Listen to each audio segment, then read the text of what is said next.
Amigos, amigas, bienvenidas a un nuevo episodio de Cine Contexto. ¿Cómo le va? Muy bien, bienvenidas a todas. Y yo estoy contento. ¿Estás contento por la película de la cual vamos a hablar hoy? Porque Claro. Estás contento porque en tu vida pasaron cosas copadas, un poco de esto, un poco de Porque aquello. estamos vivos, ya lo dijimos en el Wow. capítulo de Full Metal Jacket.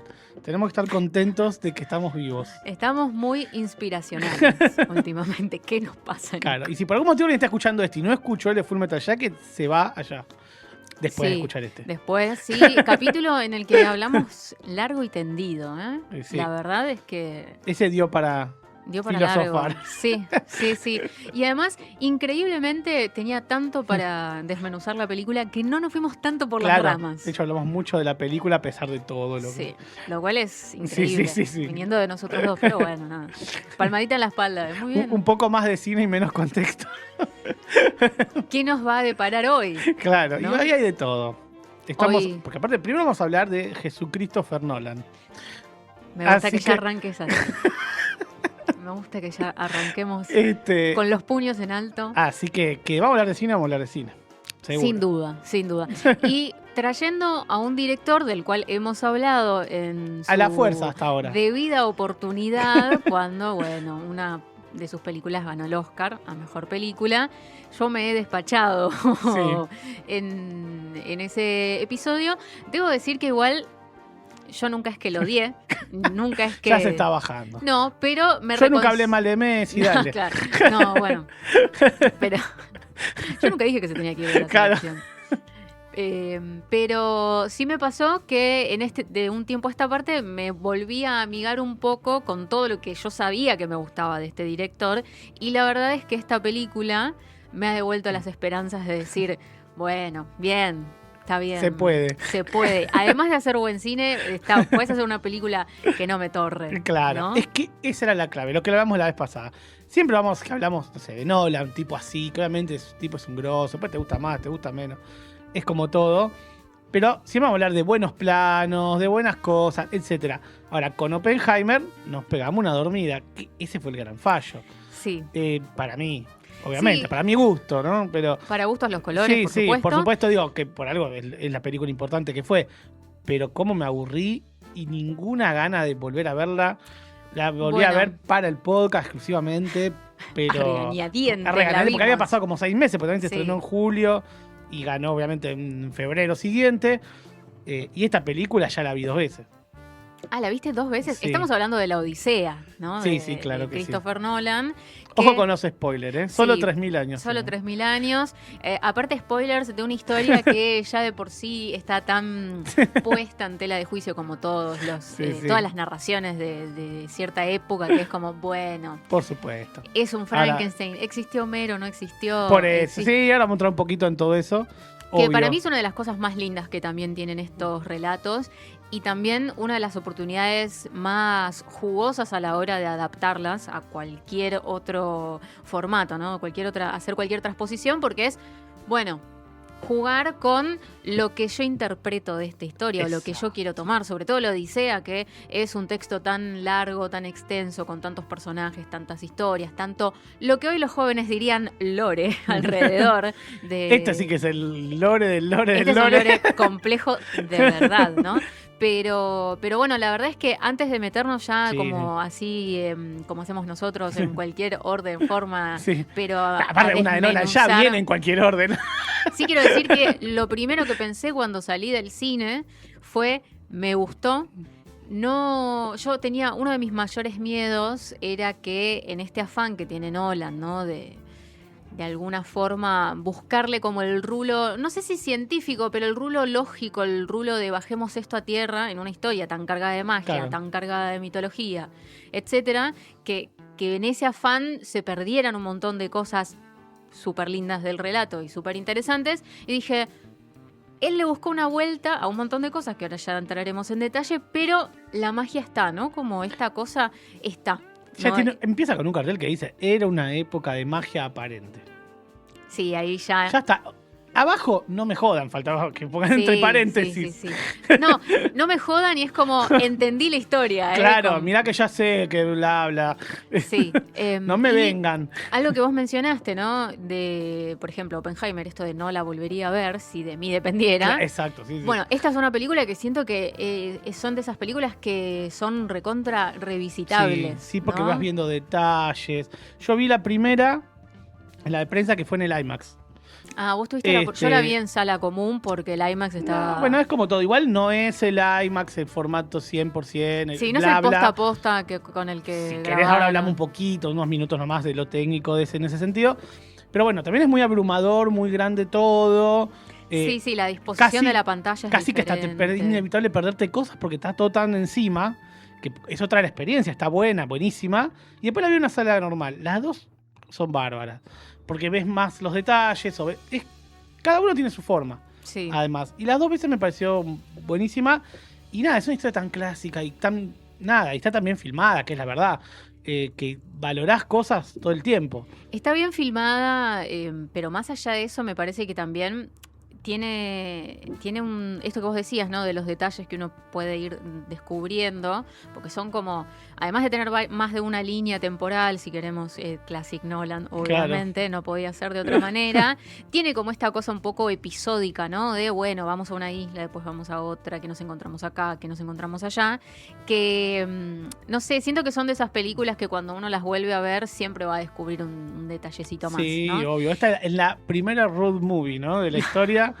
Claro, sí, el primer periplo del héroe. Claro. Pero, y hablando de nuevo un poco, ¿no? Con esto de la experiencia en salas, me parece que también es algo que, esto lo hemos hablado cuando hablamos de Nolan en cada oportunidad que lo nombramos, que es que tiene la capacidad, tiene para mí dos grandes virtudes, más allá de sus historias y de los rulos que a uno le pueden gustar más o menos, que es, primero, es un tipo que siempre apuesta por la evolución técnica del cine, ¿no? Siempre está como buscando... Es una de esas personas que claramente va a dejar una huella, o ya está dejando una huella en cómo se hace cine, ¿no? Bueno, en este caso que él estaba como muy enfrascado con la cuestión de IMAX, ¿no? Y todas pero está bueno que invita a la gente a ir, generó algo, está buenísimo. Y además de eso, esto de, bueno, tiene la capacidad de generar películas que son, por ejemplo, en este caso, en una película épica, ¿no? Un poco como con reminiscencias a esas grandes películas de Hollywood del estilo, no sé, Ben-Hur, ¿cuántos hace que no vemos una de esas así tan grande? Vos decís, che, son pochocleras, pero pochocleras en el mejor de los sentidos, ¿no? Como decir, che, esto es un tanque, ¿no? Sí. Y es una historia pochoclera, está muy bien. Es súper entretenida. Nada, se cantaba originalmente, imagínate, que ni siquiera estaba escrita. Hasta que Homero la escribió. Homero la escribió. Suponiendo que Homero es una recopilación de todas. Sí. Por eso digo, o sea, es toda una cosa. Estamos 3000, es mucho atrás. O sea, después de esto vino el teatro griego para darse la idea. O sea, ni siquiera estaban las representaciones. Estamos hablando de la base de contar historias. ¿Qué es lo que nos gusta del cine? Contar historias. Entonces, es bárbaro que lo haya hecho y lo haya hecho de manera gigante, como decís, tipo Ben-Hur, esas grandes producciones que no total. Vemos hace mucho y que poquito CGI. Locaciones reales. Se ve distinta, se nota eso aparte. Sí. Ayer hablábamos de la película en clase B y Vicky Duclos-Siwet decía algo que me parecía muy loco y muy interesante, que es, claro, cómo el ojo se va acostumbrando quizás a estos artificios, ¿no? Del CGI, de cosas que si bien los vemos, después nos vamos acostumbrando y de repente ves una escena rodada en un exterior real, en donde se ve pasto real, y vos decís, hace mucho que no vemos pasto real en el cine, ¿no? Pasto real, fuego real. Cuando ves acá no hay tan, pero digo, cuando ves en otras películas que cuando hacen de verdad una explosión, explotó algo. No, pero por ejemplo esto de el fuego, ¿no? De iluminar con fuego real una escena. Muy Kubrick. Que también. Que vos decís, y tiene sus complicaciones técnicas, ¿no? Pero cuando ves el producto final decís, claro. Tiene un sentido esa locurita. Y esta cosa, bueno, de generar esta expectativa, ¿no? De primera vez que se filma en IMAX, un cachito acá, no vamos a entrar tan largo, pero bueno, hay que contar porque también es importante, es lo que generó también todo este movimiento, ¿no? se habían filmado hasta acá partes en IMAX de 70 milímetros. Para que no tenga idea, igual todo el mundo se da cuenta, es el ancho de la cinta en la que se grababa, ¿no? Sí, sí. De las primeras eran en 8 milímetros, como después quedó el Super 8 como cámara casera. De 8, después el de 35, 70, bueno. Sí, por eso también son unas maquinotas gigantes. Es una ¿no? máquina bestial y es una cámaras. máquina de hacer ruido. Por eso, por decir, en El Caballero de la Noche, la secuencia inicial del robo al banco está filmada en IMAX, por ejemplo. Hablando de Nolan, ¿no? Sí, sí. Pero hace una escena de mucho quilombo y sonidos de postproducción. No se podían filmar diálogos, porque esta máquina hace un ruido como esas de los años 20, tac, tac, tac, tac, tac, porque está la cinta girando y haciendo un ruido bárbaro. No pueden tomar el audio, el Exacto, sonido de ambiente ahí. Sí. Entonces es un problema, hace demasiado ruido, vos pones micrófono, se escucha la cámara. Bueno, el artilugio acá fue unas especies de cajas que insonorizaban las cámaras, que son cámaras gigantes. Está filmando como en la época de Hitchcock, ¿eh? Sí, son unos monstruos. Claro, las unas cámaras. camarotas gigantes impresionantes. Que además pensar que encima no solamente está esta cuestión de, insonorizar por el ruido para poder tomar el sonido ambiente, también pensar en lo que es mover esos bichos en exteriores, en lugares, arena, en la agua, playa, en montañas, ¿no? Sí, En una sí. cueva. Como... Sí. Pero digo, es espectacular haber hecho toda esa movida. Y me parece que es tan grandilocuente todo cuando lo ves y todo que se lleva una buena parte de la película. Digo, la historia está buenísima, ahora vamos a desarmarla bien. Pero me parece que lo mejor es la apuesta. Después las actuaciones, hay buenas y menores y algunas muy chiquitas. Pero es tan grande todo lo que ves alrededor que a mí me apaga un poco a las personas, digamos. Ok, como que, sí, entiendo. La forma supera un poco a estas cuestiones capaz. Coincido en que cuando empezás a revisar algunas actuaciones como detenidamente, incluso yo la vi una sola vez, la película. Bueno. Digo, quizás en un segundo visionado, en donde uno ya como la espectacularidad de todo lo que se te viene encima, de los planos, el sonido, porque el laburo que tiene el sonido también es impresionante, la música, el vestuario, bla, bla, bla. Exacto, todo es la música de Ludwig Göransson, buah. Después, si querés, podemos entrar un poco, porque también la forma en la que elaboraron la banda sonora de la película me parece impresionante. También, de nuevo, con esto de todo lo que siempre jodemos con que qué pesado que es Nolan, para algunas cosas, para otras decís, bueno, vale la pena, ¿no? Cuando ves todo el clima y la forma en la que labura, los profesionales a los que le da también lugar de... Te digo, Ludwig Göransson es el uno ahora, ¿eh? Sí. Ya hablamos de que había hecho Sinners y un montón de películas. De hecho, está en Oppenheimer, que de lo mejor que tiene es la música. Así que no, la verdad, y acá usó instrumentos antiguos. Sí, se metió en una... Nolan básicamente le dijo, no usemos orquesta, hagamos música que se hubiese producido y se hubiese generado en esa época. Que entonces, puede haber existido, que hubo tal cual. Hubo todo un análisis ahí. Hay videos en YouTube muy interesantes sobre esto. Ahí ves lo viejo que son estas historias, ¿no? Porque me está hablando de... No le pongas a Mozart porque... Claro. Es anterior. O incluso es como, bueno, lo único que podés usar son cosas de bronce, una lira y no sé qué otra cosa más y ya. Y que ahí me parece también, hablando, ¿no?, de los profesionales que existen sobre temas tan variados, que hay arqueólogos que se dedican al estudio de los instrumentos de cada época y, por ejemplo, esta suerte que es como, ahora no recuerdo el nombre, pero que es como son dos flautas unidas, ¿no? Que hay muchas pinturas y muchos dibujos de la época, en donde no están muy seguros de cómo sonarían, porque no hay ningún rastro, o sea, no se han encontrado fragmentos. Está el dibujo, pero no está el real. Claro. Entonces, esto es medio como cuando encontraron los primeros huesos de dinosaurios y se los imaginaron como reptiles gigantes. Claro. Viste que es como, bueno, lo reconstruimos así. Es un gran cocodrilo, ya está. Pero bueno, un laburo ahí de volviendo, ¿no?, a esto de tratemos de que lo que suena en esta película hubiese sonado en esa época. Claro. ¿No? Que sería muy fácil si hacer un artificio y con otros instrumentos actuales y que sonaría seguramente espectacular. Que los puedes sintetizar. Pero bueno, pero tipo si lo podés hacer lo más puro posible. Eligió jugar con eso, con bueno, esto podría ser el canto de las sirenas, que me parece también esa es otra mitología hermosísima, ¿no? Que tiene mucho que ver con los sentidos, la audición, etc. Bueno, todo el tiempo. Pero sí, sin dudas la película juega mucho con lo inmersivo, ¿no? Por eso también es tan lindo verla en el cine. Creo Exacto, que en la sala que se pueda. siempre... IMAX acá hay uno solo y otro en Posadas. Sí. O sea... Pero, ya te digo, yo la fui a ver a una sala común y no de las salas más grandes que te podés imaginar. Y lo disfruté muchísimo. De hecho, también el laburo de sonido que tiene en algunas partes, que ahora ya me parece nos podemos ir metiendo, que las partes que a mí más me gustaron de la película son las que tienen un tinte más de terror, ¿no?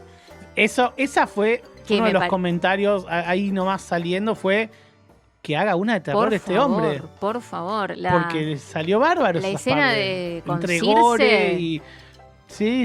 En donde es muy simple, o sea, el laburo es movimientos de cámara, esa es como la parte más normal, sugerirte, justamente, y el ruido de huesos que se rompen. Esta cosa de que en vez de hacer un bicho CGI o lo que sea, es una especie de máscara que se mueve, se moldea, cuando les pone la mano en los va convirtiendo, es súper oscuro y como te digo, casi gore y me parece que recontra funciona.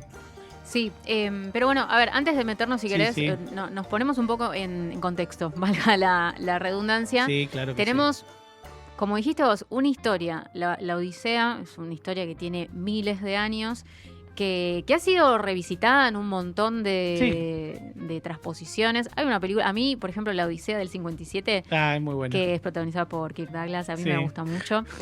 Claramente... Igual para la época tiene unos efectazos para mí. Es una... Yo la revisité cuando salió la noticia de que Nolan iba a hacer La Odisea. Lo primero que hice fue ver esa película de nuevo. Porque pero hasta hay una de la época de los Lumière de 6 minutos. ¿Cómo la contás en 6 minutos o en 3 horas? Es espectacular. ¿Qué? Bueno, ahí también habla de una riqueza y una ductilidad de ese texto milenario. Por supuesto que sacás 1000 cosas, y sí, no hay otra. Pero que también me parece interesante el recorte que hizo Nolan, por lo complejo también de decir, todas las historias, todas las aventuras que tiene Odiseo en esta vuelta tras la guerra de Troya. O sea, ¿cómo elegís qué contar? Porque también hubo mucho análisis de, dejó afuera esta parte o dejó afuera este personaje. Siempre va a pasar eso. Que, como siempre hablamos, ¿no? Hay algo de crueldad a la hora de adaptar este tipo de textos. No porque si no tenés una película de 14 horas. No, por eso. La podemos dar a Ginás, capaz. Claro, la hace. Flor de Odisea se va a llamar. Claro. Que también seguro la veríamos muy contentos. Por supuesto. Pero digo, qué sé yo, para eso haces una miniserie, capaz. Claro. Que no nos escuche la N roja porque ya mismo te lo está... El mismísimo Ginás, ¿cómo me decís miniserie, mi película interminable? ¿Qué sé yo, Nico? Yo la tiro. En una de esas vaticino un montón de cosas. Claro. Pero bueno, tenemos entonces la película ya comienza... nos ubica en Ítaca, ¿no? Vamos a ver que de alguna forma esto es la segunda parte. Claro, arranca una película que ya tiene una previa, que no importa, porque de hecho sí importa, pero lo van a contar en un flashback, va a haber una mini Ilíada. Sí, una mini referencia, porque en general cuando se habla de la Ilíada, de la Odisea, lo primero que pensamos es en el caballo de Troya. Sí, no, eso ni hablar, es lo primero llamativo. Yo leí los 2 libros. Y también era como, que aparezca el caballo, cuando hace 1000 años. ¿Viste? Es como la historia que conocías. Sí, porque además también es una referencia que ha quedado tan instalada en la cultura. Toda, ¿no? Desde el hecho de que tal cosa es una odisea, hasta, como se dice, el caballo 1000 veces se usa, hasta los virus informáticos son troyanos. Claro. Así que... Y además también hay algo muy de lo espectacular de ese artilugio, de esa cosa de táctica de guerra. Y de terminar ganándolo con la cabeza y no con la fuerza. Sí. Después, acá vamos a ver más cosas, pero justamente Odiseo, más allá de ser un tipo espectacular desde lo físico, desde lo táctico. Sí, de ser un buen guerrero, ¿no? Claro. Siempre tenía artilugios, ideas y bueno. Sí, pero no. Todo el tiempo... esto del... Sí. No, vos decías que nosotros estamos como en esta segunda parte, porque la primera parte de la historia, por así decirlo, tiene que ver con el contexto de cómo se va la Sí. guerra. Si se quiere es Troya. Sí. La película, la de Brad Pitt. Sí. Qué hombre. Claro, sí. Esa ¿Qué tenés contra película. Matt Damon? No, yo lo amo a Matt Damon y me gusta mucho su interpretación A mí me como re gustó. Odiseo. Sí, posta. Me parece que también hay. Ahora después podemos profundizar Sí, un poco sí. más en el personaje en sí, que también tiene sus cosas de. Bueno, algunas cositas se lavaron un poco más, otras se intensificaron más, como el tema de la culpa y toda esta cuestión del remordimiento, que claramente es algo que tiene que ver con una mirada autoral de Nolan y de sus personajes, de Sí. sus personajes protagonistas que son villanos involuntarios a veces, Sí, ¿no? y siempre maneja esto de la culpa. Y, de hacerse cargo y de bueno, sus acciones. y está bueno. Como, Porque hasta a Batman le pasa, ¿eh? claro, bueno, justamente creo que ya desde Batman Sí, un poco. sí. En otras de sus películas también, ¿no? Como, Y también la cosa de volver a casa, ¿eh? Sí, El regreso a casa. Sí, de, es bastante de pesado con eso. Memento, Dunkerque. No, está muy. Bueno, hasta Batman. bueno, nada, Interestelar resta- también. o claro, sea, sí, en distintos sí. contextos y tiempos. En formas, claro que sí. Por eso digo que es una idea que el tipo tiene, digo. Y ahí tenés justamente en que él ya influencia historias como La Odisea. En todo lo vimos 1000 veces, ¿no? Dijimos, road movie, volver a casa, acción, pasan cosas. Bueno, montones de estas historias las vimos en otros lados. Pues sí. Pero es literatura clásica. por eso también, digo, como- Y van en la mirada del autor. Y así que esto es lo bueno de esta versión, que es la Sí. mirada del autor. Tiene que ver, o sea, claramente la interpretación que Nolan hace de este texto, más allá de toda la parte de la ficción mitológica, de la magia, y que a mí me Ujú. encanta y que Sí, claro. es realmente un peso muy importante de esta narración. Es claramente algo muy parecido, o sea, es increíble, ¿no? Pero tiene muchos puntos de contacto con su última película, con Oppenheimer, que es como Claro. esta cosa de la guerra no le sirve a nadie. Exacto. Siempre, por más que uno crea que es del bando ganador, nadie gana. en O una- esta idea de no interpelar lo más mínimo con el otro, no existe el otro. Sí. En un momento te das cuenta, che, acá hay personas, La deshumanización exactamente, del enemigo, ¿no? que bueno, justamente lo venimos de hablar, de Full Metal Jacket, pero y acá... Mira cómo todo está conectado. Sí, es que está bastante, sí, en ese sentido ni hablar, pero me gusta esto de la Atenea, por ejemplo, que él la humaniza en su cabeza. Eso me parece espectacular, lo que hace con Atenea. Claro. Y es también un rulo muy Nolan, que, digamos, en la narración, en esta y en toda la mitología, hay algo de, bueno, los dioses se pueden presentar como personas, se pueden personificar. De ahí también está esto de la ley de Zeus, que se repite hasta el hartazgo en esta película, que tiene que ver con esta cuestión de, bueno, hay que ser bueno con el prójimo, hay que tratar la hospitalidad. hay que tratar a todos con hospitalidad, porque nunca sabes si quien tenés enfrente, en forma de persona, en realidad es un dios. Exacto, ¿no? porque los dioses aparte son imperfectos también, entonces hay Exactamente. algo ahí. Pero en este caso, la película trabaja con Atenea un poco como dispositivo para exponer una gran culpa y remordimiento que tiene Odiseo. Pero ni hablar. ¿no? Y aparte Porque- lo va llevando de a poco, me gusta cómo lo va llevando de a poco hasta que se deja muy claro, ¿no? Sí. Sí, en un comienzo uno entiende que, bueno, es ahí una deidad, una presencia que es digamos, se le Claro. apersona en momentos y le dice, le sugiere cosas. No interviene tanto como quizás sí intervienen los dioses en la historia original, que es como directamente le dicen No, a los personajes exacto. qué hacer. Eso es lo que él eliminó. Sí. Verlos a los dioses, Ujú. estar constantemente. No, es como decía, en vez de Poseidón se escucha un trueno. Sí, son los personajes quizás son los que atribuyen y le dan esa carga a esas manifestaciones. Claro. Y hablan de, bueno, fuimos maldecidos por Poseidón, por esto que pasó con Polifemo, por ejemplo, ¿no? Pero Qué buena escena. ahora si querés Sí. profundizamos un poco más, pero es como, ahí es donde está el rulo Nolan, ¿no? Como, bueno, yo Sí. le voy a dar esta carga de misticismo y de magia en los personajes, que es lo lógico, ¿no? Que los personajes y personas que están en ese contexto atribuyan esas características, por ejemplo, del clima a una cuestión de los dioses, más no lo voy a hacer mucho más explícito Claro. porque esta es una historia más terrenal para él, ¿no? La llevó al terreno hasta donde pudo, por supuesto, como por eso tuvo que arrancar con magia aparente y yo qué sé, obviamente, pero bueno, nada, es espectacular esta idea del... Bueno, ahí sí hay cierta forma de, como si fuera una miniserie, de hay capítulos, ¿no? Como si el capítulo de Polifemo, el capítulo de Circe, el capítulo...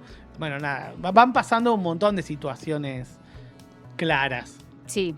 El del...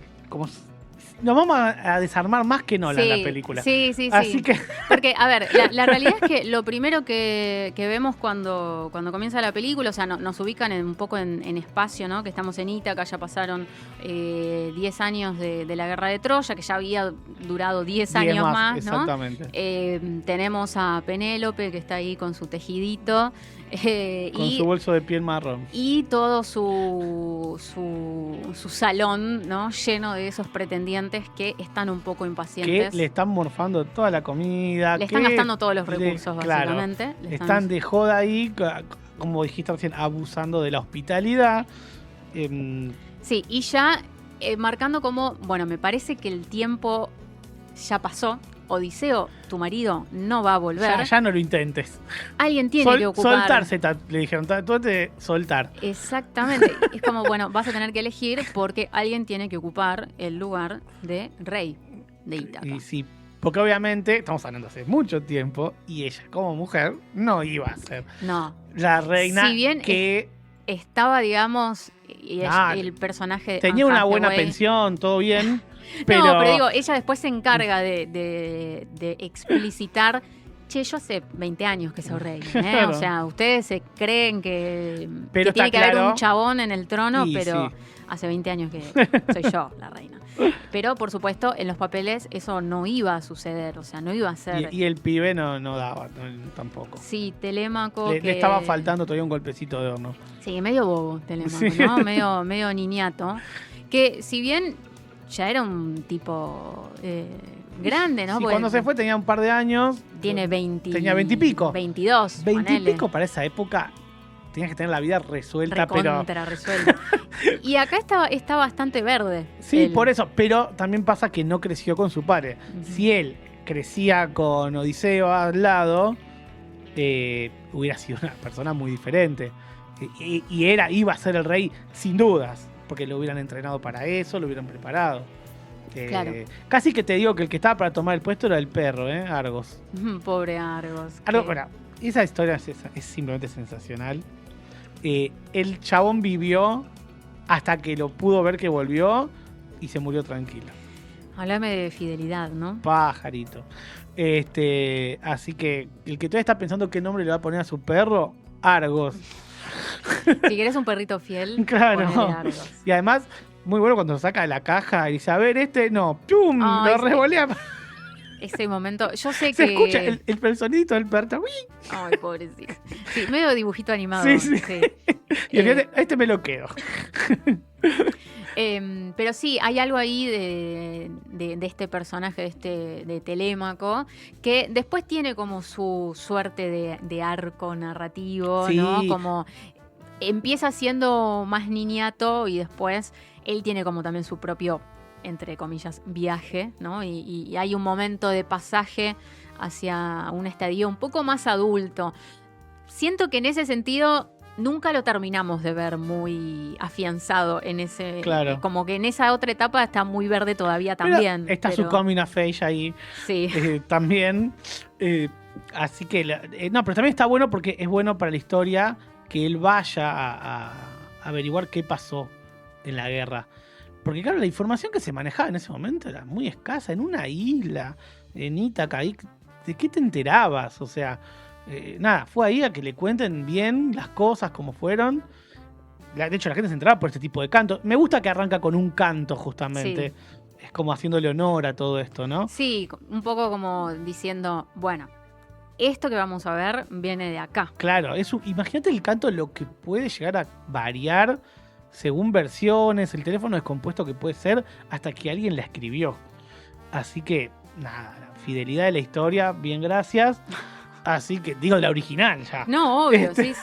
El inicio de las fake news. Claro, andá a saber, andá a corroborar. Así que nada, me parece muy bueno que él vuelva para para informarse bien de la situación y todo. Que vuelva, que vaya. Sí. Así que... Nada, me parece que está muy bien. Eso me parece que está muy bien llevado. Y que acá tiene sentido. Que me acuerdo que criticamos mucho en Oppenheimer. Que no tenía a veces sentido los cambios temporales. ¿Por qué me la contás desarmada? Sí. Era como medio para romper un poco los huevos y nada más. Y acá tiene sentido. ¿Por qué me contás la historia de esta manera de desarme? Para que mi cabeza la va armando, pero al ir armándola le van dando la importancia y relevancia a cada situación que realmente lo amerita. Sí, en este caso, ¿viste ese video que es muy famoso de Nolan explicando la línea temporal? Creo que es de Memento. Metete en una. Bueno, no me acuerdo si era de esa película, ahora no estoy segura. Bueno. Pero es que es como hace unos dibujos ahí medio raros de, bueno, arrancamos acá. Después. Claro. Él tiene una forma muy particular, vamos a decir, de encastrar esas líneas temporales. Coincido que acá no me molestó y se sintió más orgánico, ¿no? Eso digo. Porque además era también algo entendible esta cuestión de, bueno, de alguna forma tenemos que reconstruir algo de la Ilíada, ¿no? Algo de toda esa guerra para poner un poco en contexto de por qué hace 20 años que este tipo no vuelve a la casa. Claro. Y después, bueno, ver qué pasó en ese viaje, pero a la vez cómo eso repercuta en el presente. Tenía sentido desarmarla de esta manera y creo que también, por ejemplo, ahí es clave ese desarme y ese abordaje de las cronologías, de las líneas temporales, para que ciertas cositas tengan como este efecto de, por ejemplo, lo de Atenea, ¿no? Como esto de, bueno, venís viendo un personaje una y otra vez, Exacto. Vos venís construyendo como una narrativa y de repente hacia el final... En este coloquio que tiene el personaje, que también es muy de las películas de Nolan, sí. de un personaje que se sienta a contarte todo lo que pasa, y ahí tiene ese golpe de efecto. Entender en ese momento mismo, ¿no? Es una mirada de ahora, claramente, es una mirada de ahora, y está perfecto que así sea. Esta cosa de, bueno, no es lo mismo una guerra que un genocidio. Punto. Sí. Porque entramos, aniquilamos todo lo que se nos cruzó. Probablemente a los soldados de esa época iban a destruir, saquear, violar y no les importaba nada. Es lo más probable, sí, históricamente hablando. Pero, bueno, estamos contando una historia que es muy superadora a la realidad. No queremos ver realidad. Ya lo dijo Hitchcock. Para ver realidad, documentales. Sí, y además es como, bueno, ¿qué tenés vos para aportar de nuevo en esta historia? O sea, ¿qué lectura... sin, digamos, modificar el corazón de la historia, por supuesto. No, pero es que me parece que no lo modifica. Pero hay algo también de esta cosa de, bueno, ¿por qué no volvía? ¿No? Bueno, ¿qué lo detenía? Bueno, me parece que ahí puede ser algo que está un poquito... Pero también le da poca importancia, pero también es correcto su mirada. La parte de Charlize Theron, de Calypso... Sí. Pasa muy por arriba, ¿no? Me parece que... Y ahí perdió mucho tiempo porque él perdió la memoria. Sí. Sí, es muy buenas las cosas que dice de que lo importante de la memoria, porque eso tiene que ver con todo, justamente. Lo importante... Sin memoria no soy nada, o sea, ¿qué sentido tiene? Sí. Si no tengo un hogar a donde volver, ¿para qué quiero vivir siquiera? Me parece espectacular. Coincido que esa parte de la historia está como un poco... A lo rápido. Medio floja. En realidad también porque... Un poco en el afán para mí de, digamos, el personaje de Odiseo está muy cargado acá con este remordimiento y esta culpa. Y en el afán capaz de limpiar un poco esta cuestión de por qué él no volvía, más allá de la culpa y de la memoria, qué sé yo, hay algo de, bueno, en realidad es porque comía esta florcita y ya. Sí, la flor de loto, que por cierto, la parte de la isla de los lotófagos no está directamente...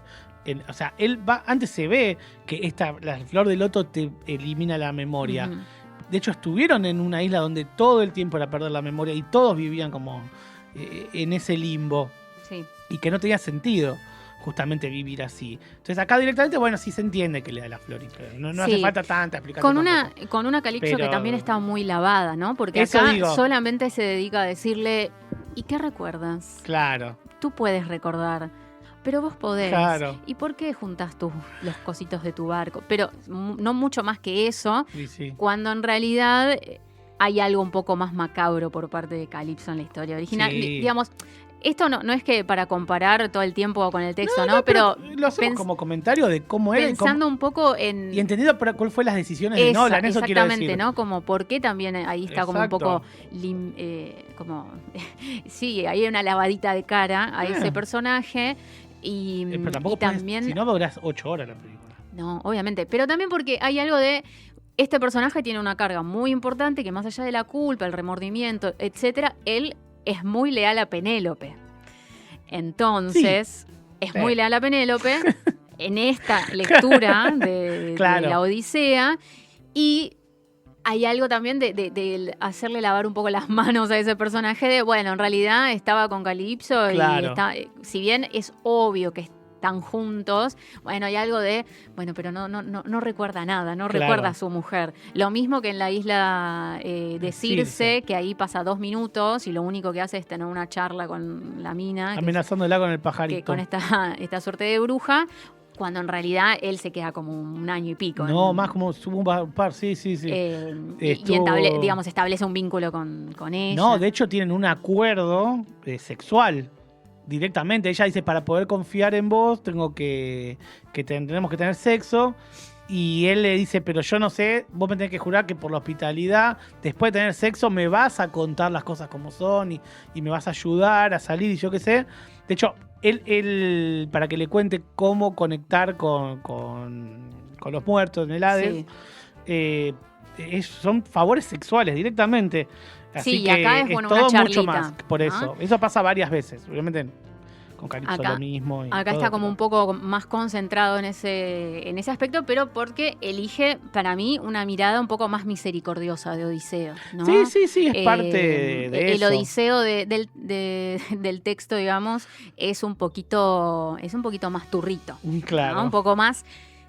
No te digo que es un mal tipo, pero tiene como unos bemoles que uno como lector hace un pacto como de no juzgarlo. Además porque tiene una persona muy de otra época. Pero tiene como estas cosas de, vos sos un pillo, ¿no? No por nada estás en el lugar donde estás también, ¿no?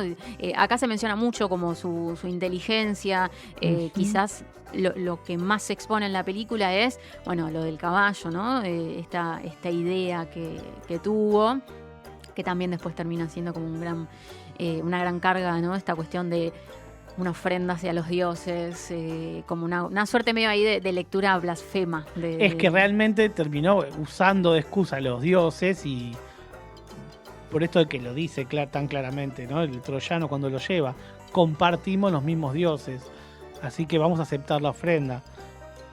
Y él obviamente rompió una regla ahí. Claro, vaya que la rompió. Claro, totalmente. Y otra, justamente que estábamos por contar antes, que el tipo muestra su inteligencia, digamos, y todo, es cuando entran a las cuevas estas de Polifemo. Que acá, en la versión de la película, ellos tienen el problema, es una especie de sala de escape, ¿no? Sí. De, si mato al gigante, nadie me va a abrir la puerta. La roca esa para poder salir, cómo salimos con las ovejas. Y ellos, bueno, terminan haciendo esto de que lo dejan ciego. Y ahí el tipo le dice, Poseidón, papá, vengate de estos tipos, de los que me hicieron esto, y yo qué sé.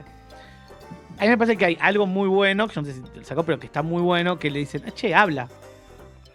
Y le dice, ¿y por qué no nos habló antes? Y dice, bueno, vos hablarías con las hormigas. Le contesta como dice, somos tan insignificantes ante él. Claro. Ahora, la historia original, yo lo cuento como referencia, es bastante distinta. Sí. Porque hablan de entrada. Sí, hay comunicación fluida. Hay comunicación fluida. De hecho, le convidan el vino, que acá la historia esa del vino no está tampoco. Vino súper... Bueno, en la del 57, la cuestión de ponerlo en pedo está. Está, exacto. Y es muy bueno. Porque ese vino está súper power, digamos. Sí. Y otra cosa que de jugar esta cosa de cuando le dice, ¿quién me hizo esto? Y él le dice, mi nombre es nadie. Entonces, cuando él... Que aparte es una isla con muchos cíclopes. Claro. Acá hay uno solo. Sí, acá en la película. Entonces, él cuando los otros cíclopes lo escuchan decir, ¿quién te hizo esto por lo que estás llorando? Y le dice, nadie. Dice, nadie me lo hizo. ¿Pero quién? ¿Por qué te pasó? No, nadie me dejó ciego. El resto, lo que interpretan de eso es, entonces fueron los dioses. Si no se lo hizo nadie, fueron los dioses. Y si se lo hicieron los dioses, no Por vamos algo a será, intervenir. claro. Exacto. Sí, bueno, le preguntaron en Así algunas... que esa historia me parece, te digo, casi mejor. Pero igual me gusta mucho la que eligió contar. Mira, en algunas entrevistas le preguntaron a Nolan por qué había omitido esa parte de la historia del diálogo de nadie, y un poco lo había reemplazado simplemente con esta cuestión de, bueno, él antes de irse le tira con una flecha, es como al pedo. Sí, porque cuando se va en el historial, él le dice, el que te dejó ciego fue Odiseo. Lo carajeó igual. Acá lo reemplazaron por un flechazo Claro. extra. Y él decía como esta cuestión de nadie, no sé qué, como que en la traducción era jodido y no sé qué. Ojo, no me molesta igual la forma en la que lo resolvió. De nuevo, me parece que en este caso, más allá de como estos detallecitos de los diálogos, la escena está planteada para mí como... Es el primer momento de la película en donde uno siente, acá es a todo o nada, ¿no? Sí. Como esta cosa de, che, al principio podés jugar un poquito con los planos contemplativos, el agüita, la música, ¿no? Sí. Classic Nolan. Y de repente, a partir de esta secuencia, decís, bueno, el chabón va a profundizar. No, aparece, lo empieza a morfar a un par. Ese momento es... Es bárbaro, como si nada. Me gusta esto. Vete que lo que tipo prioriza y que está muy bueno es esto de, como lo dicen antes, vos hablarías con las soldadas. No me importan ustedes. No son nada para mí. Entonces es eso. Venga, pum, es un bombón, ya está. Claro, sí, es un captcha. Ya está, sí. Claro. Dice, sí. Y de hecho, el arreglo que él hace antes cuando le da el vino es yo te voy a comer último. Ese era el arreglo que había hecho con él. Como que decía siempre zafando igual, ¿no? Pero, hay que sobrevivir. Claro. Dice, le arregla que yo te como último. Bueno, después encontraron la manera de salir. Varios la quedaron en el camino. Y empezamos con este asunto también de no estamos dándole ceremonia a sepultura a los caídos. Que en la lógica tiene toda la razón del mundo en decir, ellos murieron para que podamos escapar. La forma de honrarlo es escapando. Claro. Por supuesto que eso es lo que él dice. Ahora, cuando se encuentra con los muertos, dicen, che viejo, a mí no me sepultaste bien. Sí, creo que eso también es interesante como en todo este repaso por el recorrido de esta vuelta, este viaje, que ya desde el Vamos Odiseo elige hacer como otra ruta, ¿no? De, bueno, listo, no quiero ver más a Agamenón, que está bien, ya ganamos y la mar en coche. Que es la relación que él tiene con su tripulación, ¿no? Con estos hombres que lo siguen, confían en él, pero llegado el momento, ¿no? Empieza a haber una suerte de cuestionamiento, y ese cuestionamiento empieza después de esto de Polifemo y la escena de este cíclope en la cueva, que es, che, vos ofendiste a el hijo de un dios. Y sí. ¿No? Y no cualquier dios. Poseidón. Nosotros tenemos que salir al mar. Nos tenemos que ir por agua, océano, no hay túnel subfluvial, viejo. Como que me parece que no vamos a volver en un crucero. Claro. Tenemos que salir al agua. Y ahí es donde se empieza como a, de alguna forma, erosionar. Se empieza a erosionar esa relación. Y hacen bastante cagada también, porque sí, entre otras cosas abren la caja de los vientos. También... se come la vaca, que no había que comer. No te coma la vaca, te lo dijo clarito. Muy buenos memes de esa escena en donde decían como, Odiseo, no se coman las vacas, y ponían la tripulación, videos de la selección cuando hacían los asados, todo. Claro. Bueno, muy buen momento film Twitter. Claro, es la FIFA, no banderas con consignas políticas. Argentina. Inmediatamente después. 3 doritos después, Argentina. Claro. Pero sí, la verdad es que a mí esa escena de la cueva está en mi top de escenas favoritas de la película. Como también juega mucho primero sin, digamos, no te lo muestra tanto al cíclope. Se ven como eso, es más una cuestión de sonido, de sombras, de luces. Todo una mano que aparece y sácate, se lleva uno. Y bueno, cuando está la gran revelación, que también es un cíclope con una estética muy particular, ¿no? Como que tiene este ojo, pero que está medio chueco, ¿no? Sí, tiene como un ojo torcido. Sí, medio sí. como en vertical, ¿no? Sí. No como lo que uno quizás se imagina de un ojo grande, tipo lila. Claro, ¿viste?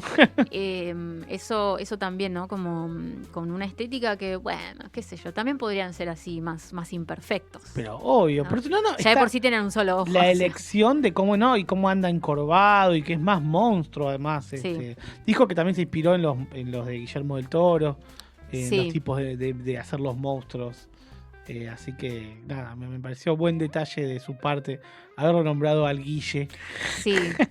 Sí, sí. Y bueno, también ahí con esta cuestión de coquetear con el terror, que después hay otros momentos más donde juega con eso. Sin dudas, la escena con Circe y la transformación de esos soldados en empiezan a devorar chanchos. descontroladamente. Qué asco. Encima ese guiso que no te digo Para que es un nada alto apetitos. guiso, ¿eh? Para nada apetitos. Sí, que además nosotros obviamente ya en uno de los primeros saqueos que ellos hacen y en donde un lugareño les dice, che, si siguen por acá no les va a gustar lo que van a encontrar. Entonces ahí ya te siembran, ¿no? Como, digo, si no sabes, si te pasó además, totalmente por al lado de la historia. Sí. Afuera está lleno de armaduras. Le dice, dejen la armadura afuera, ven las otras.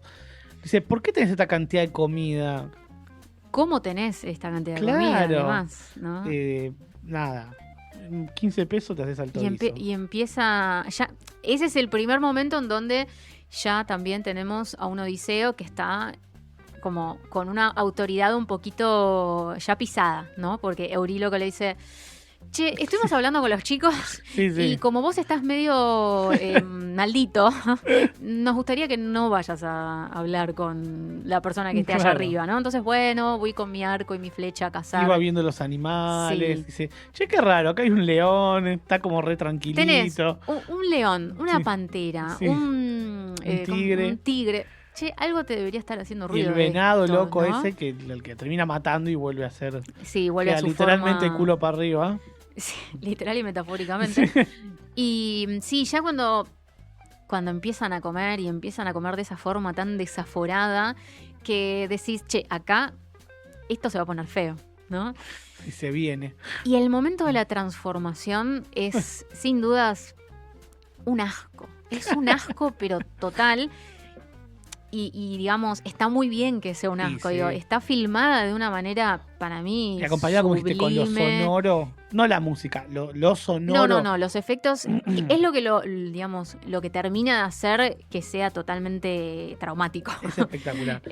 Porque de nuevo, digamos, en el proceso de transformación se sugiere mucho más de lo que se muestra en realidad, ¿no? Como que los planos son así medio cerrados. Son muy como cerrados, que sí, se tapa, ella misma tapa lo que está haciendo, pero vos terminás de componer, como hablamos siempre, ¿no? Cuando uno tiene que completar con su cabeza, El fuera de campo. suele ser mucho más terrible que Sí. todo lo que te pueden llegar a mostrar. Y el sufrimiento que le generó Sí. haber hecho eso. Y la humillación, aparte. Sí. Para los tipos que después vuelven de ser chancho, ¿no?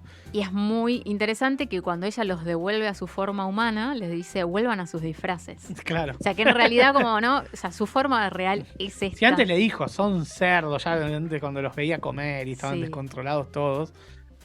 Y Pero bueno, bueno, y ahí era- viene lo que hablamos de estos cambios, ¿no? Igual me pareció muy gracioso que dentro de lo que hablamos siempre que Nolan le cuesta un poco el humor. Nolan tiene dos temas, el humor y los personajes femeninos. Exacto. Sí, nunca están bien desarrollados, no, olvídate. Y como que agarra el cuervo y le dice quién es mi hermana, no sé. Y nos llevamos mejor así. ¿Por qué no lo volvés a su forma? Nos llevamos mejor así. Es espectacular. Qué guacha. Pero bueno, sí, a ver, para no que no queden así como Sí. escenas sin Bueno, repasar, pero ¿no? esto recae después en la situación de ir al Hades. Claro, porque es la que le da como la recetita. Claro, por eso digo, una cosita lleva a la otra. Así que vamos ganando. Es como un videojuego. Sí, son Pasás el misiones nivel, que vas haciendo. Entonces te permite ahora saber qué hay que hacer.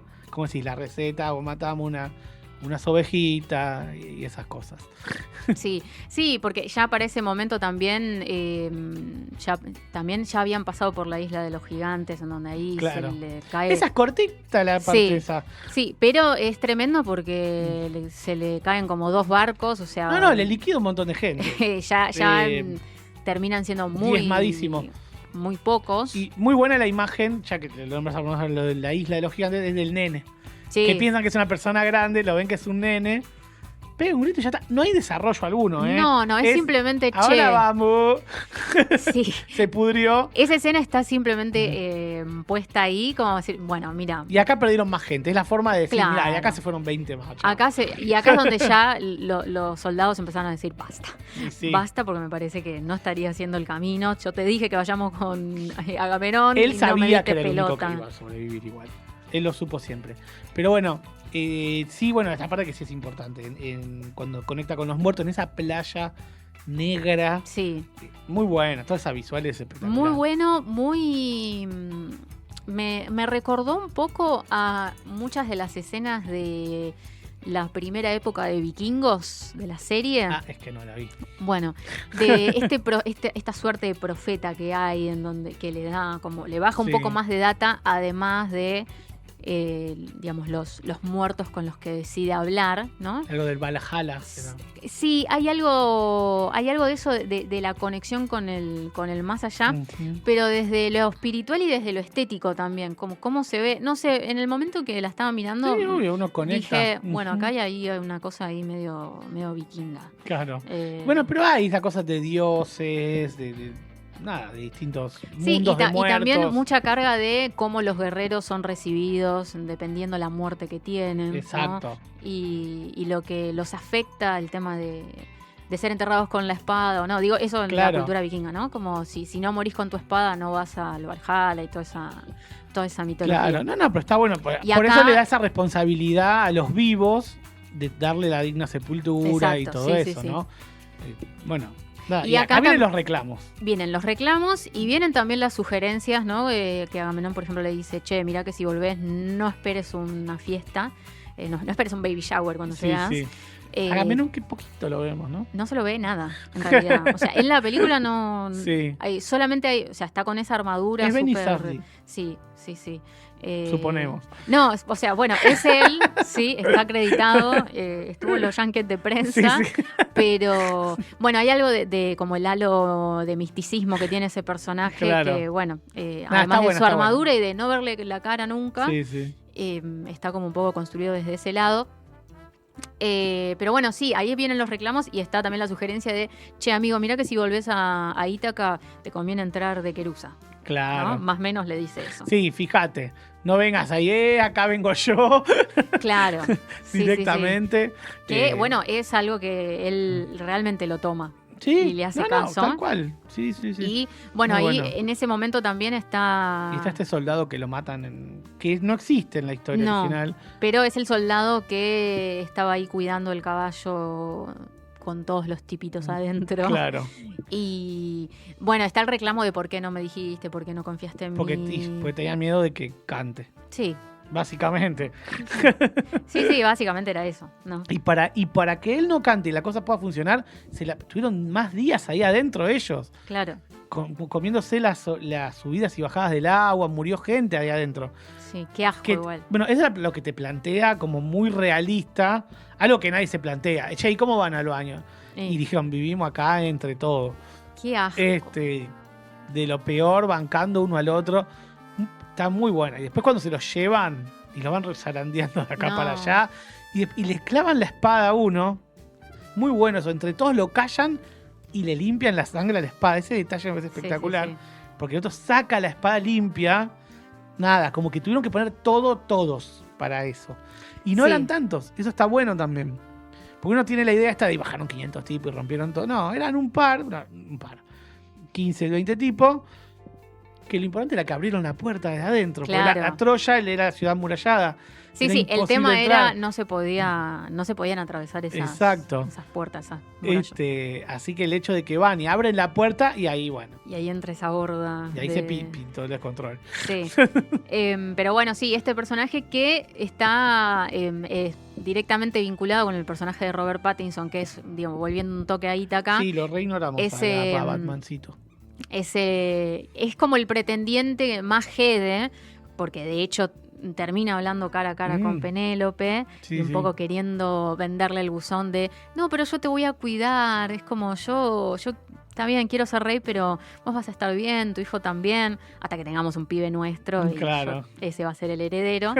Que bueno, es el hermano, era el hermano, ¿no? Por ahora estoy haciendo agua, pero bueno, es el que en realidad iba a ir a Troya, pero terminó yendo. Que no lo llevaron porque era chico y eso. Exacto. Sí, totalmente.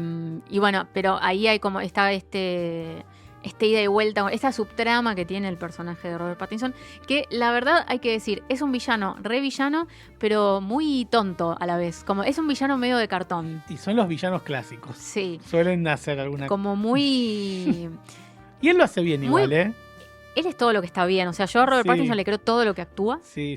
Me parece que es uno de los grandes actores de su generación. A mí me parece que todos son buenos, pero como te decía, está muy avasallado por tanto entorno que nadie me pareció, esta es la mejor actuación del mundo. Incluso me parece que lo mejor, y casi por lógica, y no cae otra, es Matt Damon. Uh-huh. Por todo el desarrollo que tiene, la cantidad de tiempo en cámara, etcétera, ¿no? Sí. Obvio. No, es que si te pones a pensar, ningún personaje está del todo como... están delineados, claro, pero como no están tan desarrollados. No están tan profundizados, pero sí, o sea, creo que el personaje de Robert Pattinson tiene un plus porque es él, ¿no? Si no, sería un villanito más que, que le dice a otros qué hacer y ya, ¿no? Pero bueno, también hay que decir que es muy buena la actuación de John Leguizamo, ¿no? Ahí con todo cieguito, pobre. Sí, que le tira las armas de arriba, me parece espectacular. Y que en un momento dice, hay alguien vivo, no sé, porque él no estaba viendo. Sí, con el medio del quilombo. Bueno, por eso digo que tiene 2, 3 cositas de humor que jamás me las esperé. Sí. mínimas, como la mínima expresión. Pero que igual eran graciosas, me pareció bien. Pero bueno, después tenemos, repasando un poco más así escenas como que sean muy, muy importantes. Después de la escena del Hades, ¿no? Y de esta cosa del inframundo y que él termina yendo a buscar a Telémaco y vuelve con él a Ítaca sin decirle todavía que es su papá, ¿no? Claro. Creo que en esa parte del viaje no hay mucho para destacar. Previamente tenemos como el primer viaje de Telémaco, ¿no? Cuando desafía a su mamá. Exacto. Y va a hablar con Menelao, ¿no? Que es John Bertal, que lo amamos, hablo por mí. Que un poco le reconstruye también esta parte de... Qué bien lo hace. No, él me encanta. Sí. Que es malísimo. Sí. Está la Lupita Nyong'o. Lupita Nyong'o, que fue una gran polémica cuando habían dicho que la casteaban como Elena. Es como que rompebolas que es la gente, la Aparte verdad. nunca dice nada. El texto original solo dicen que era la más hermosa. La más hermosa. Jenny aquí con sus... ponga lo que usted quiera. Porque además es hermosa. Es hermosa, pero más allá de eso, es como sabemos muy bien que los conceptos o los cánones de belleza son algo que cambian con los años, en las culturas, no todo, no los mismos rasgos. Ni además hay cíclopes, sirenas. Claro, mirá, no va a haber negros, no me jodan. Mira, esto también lo dije ayer en clase B. Es más problemático Matt Damon, digamos, desde la cuestión de etnia, ¿no? Es más problemático Matt Damon como Odiseo que Lupita Nyong'o como Elena, para mí. ¿no? Porque estamos hablando del Mediterráneo, ¿no? Una zona que... Y es muy poco probable que se vieran como Robert Pattinson o Anne Hathaway. Claro. ¿no? Como ni hablar de que hablen como hablan. Lo cual me parece bien, es obvio. Hablaban en griego antiguo. Claro. ¿Qué querés? ¿Vamos a hacer la película? ¿Qué somos, Mel Gibson, acaso? Que va a ser la continuación de La Pasión de Cristo, algo así va a ser. No sé bien qué es lo que va a ser, pero seguro algo mega sangriento. Dice, cada vez que lo matamos revive, vamos de vuelta. No sé qué es lo que va a hacer, solo vi que se viene el estreno Pascuas ahora. Sangrientas. De repente era como todas esas películas clase B de Winnie Pooh sangriento. Pero era el único que se tomó la cosa de vamos a hablar en maya antiguo, vamos a hablar en... Purista. Sí, en un hebreo de no sé qué.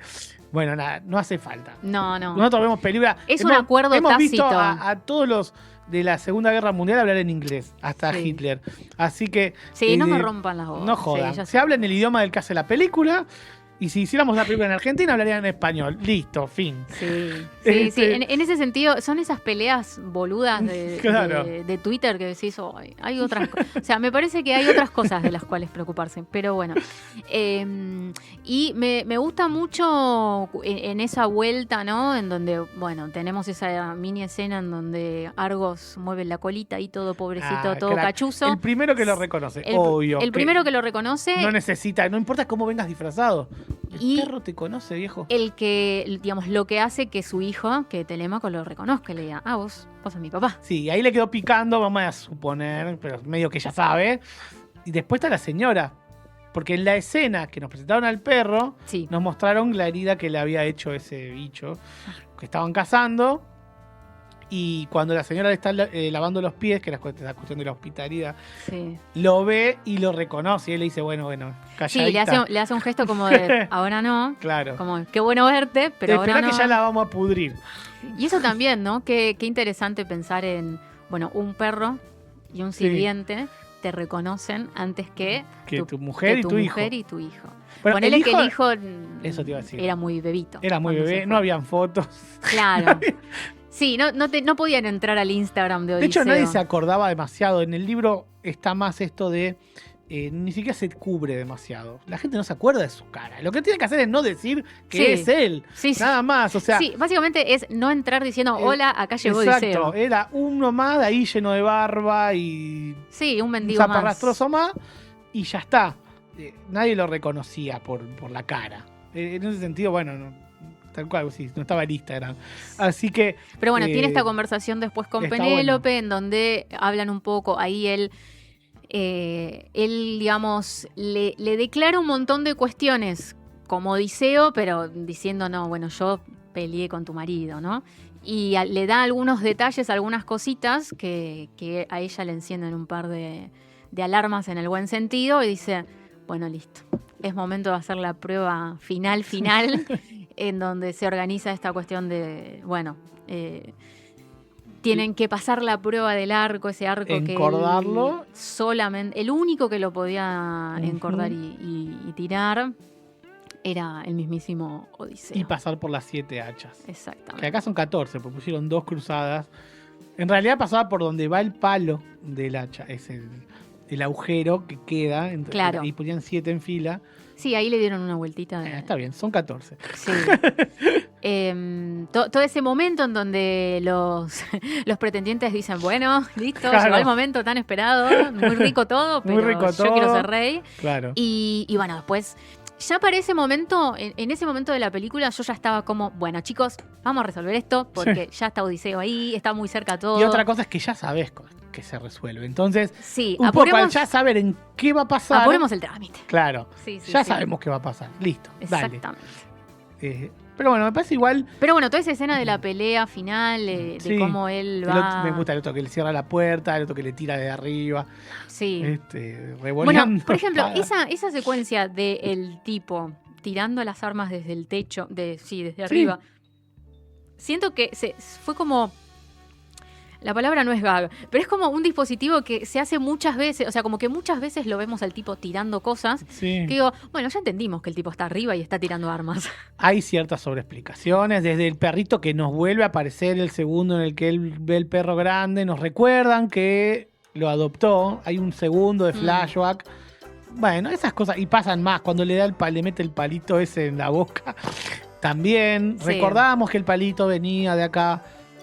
Bueno, supongo que habrá dicho, mira, la gente medio que se olvida. No, y también por esta cuestión de que mencionábamos un poco al pasar antes, ¿no? Como también este monólogo que tiene Odiseo hacia el final es también repasando un poco, bueno, otra vez te voy a recordar que pasó en Troya, que esto fue así, que a mí me da culpa, que por esto no venía inconscientemente, ¿no? Como la guerra está mal, como que hace medio un brief de toda la película. Tira un poco todo y se queda con esta gran idea de, bueno, de esto aprendimos los humanos, ya no habrá más guerras. Bueno. Más no fue así. 3.000 doritos después seguimos en la misma, ¿no? Pero bueno, y ahí justo que vos antes mencionabas, ¿no? Esto de que lo hablábamos con Full Metal Jacket, que habla mucho de esto de la responsabilidad y de la deshumanización del guerrero, del soldado en este caso, y la toma de decisiones y las consecuencias de qué tan preparados están para eso. Obviamente es un punto en donde se complejiza mucho más la mente de estas personas que en ese momento había que ir a la guerra. No, más en ese entonces, tal cual. Pero naciste, vos hacés soldado, fin. Es una lectura muy moderna. Claro. ¿no? Pero muchas de estas lecturas son modernas. Se nota que está contado por alguien de ahora la historia. Pero digo, me parece una buena oportunidad o una buena lectura, ¿no? Para pensar en el diálogo con el presente y esta cuestión de quiénes te venden que son los buenos y cuáles son los malos. Y en realidad capaz no es tan así, o en realidad me animo a decir, no hay buenos y malos. Y no. Por lo normal no. No, es que es así. La cuestión de buenos muy buenos y malos muy malos solo es en las películas. Claro. ¿no? Como hablamos siempre. Estamos polarizados como todo. Sí, pero bueno, la verdad es que a mí es una película que me parece impresionante. ¿Tiene sus cosas? Sí, esto que decíamos, ¿no? Quizás algunos personajes o algunas actuaciones, hay algunas que son más flojardis que otras. Sí, claro. Pero tiene algo... No es que sea la película perfecta, pero la verdad, pero lo que es hoy, las producciones de hoy, es espectacular. Sí. Porque es muy grande y está muy... Vale la pena y ha hecho mover a la gente al cine. Eso me parece muy bueno. Sí, escuché el otro día que ya es una de las películas más taquilleras de Nolan, superando impresionante. A una de las de Batman, que creo que es la segunda de la trilogía, que era la más taquillera de su filmografía.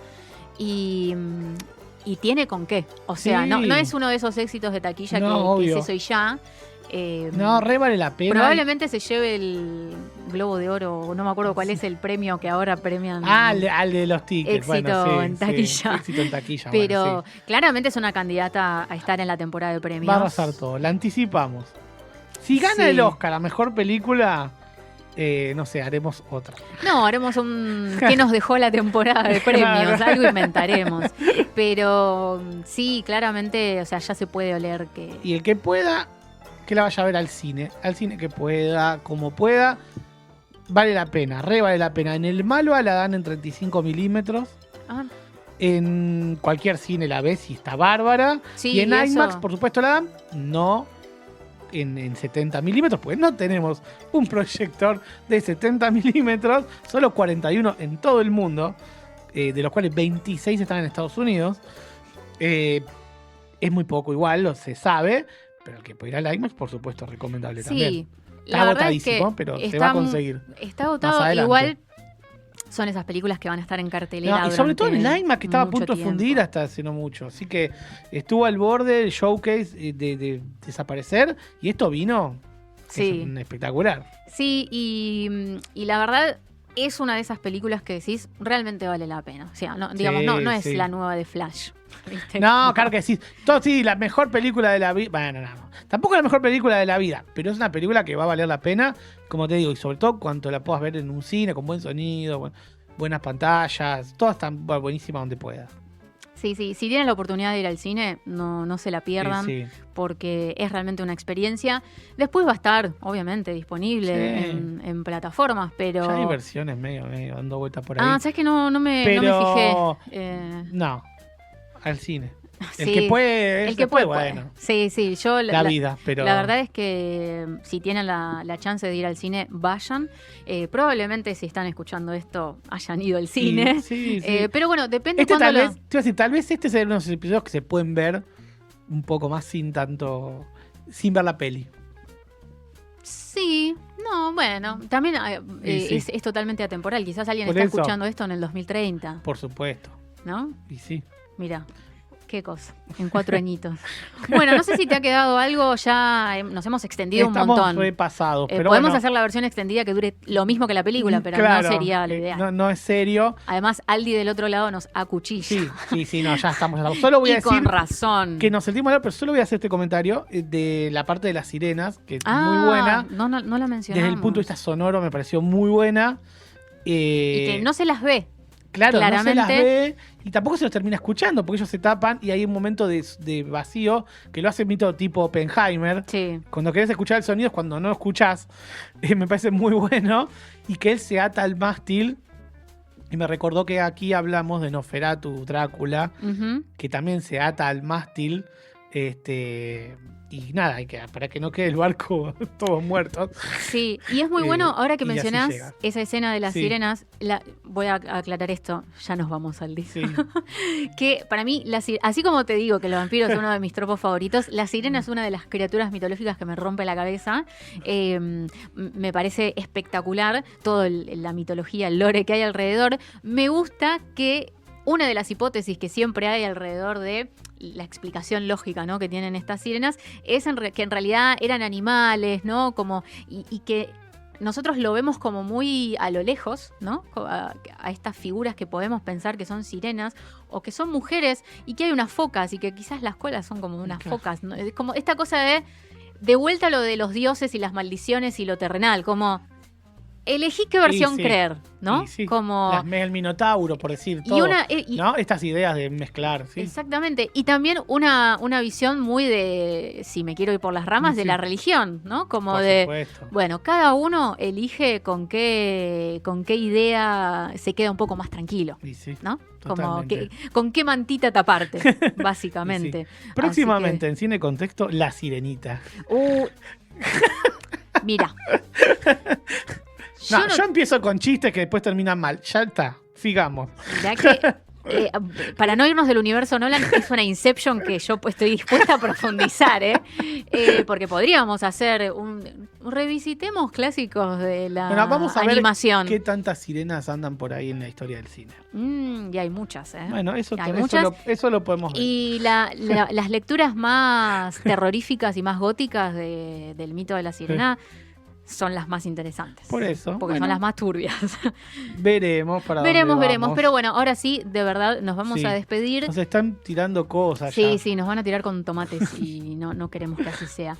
Pero bueno, no sin antes, primero agradecerles por haber llegado hasta acá, hasta esta parte del divague al respecto de la Odisea de Nolan.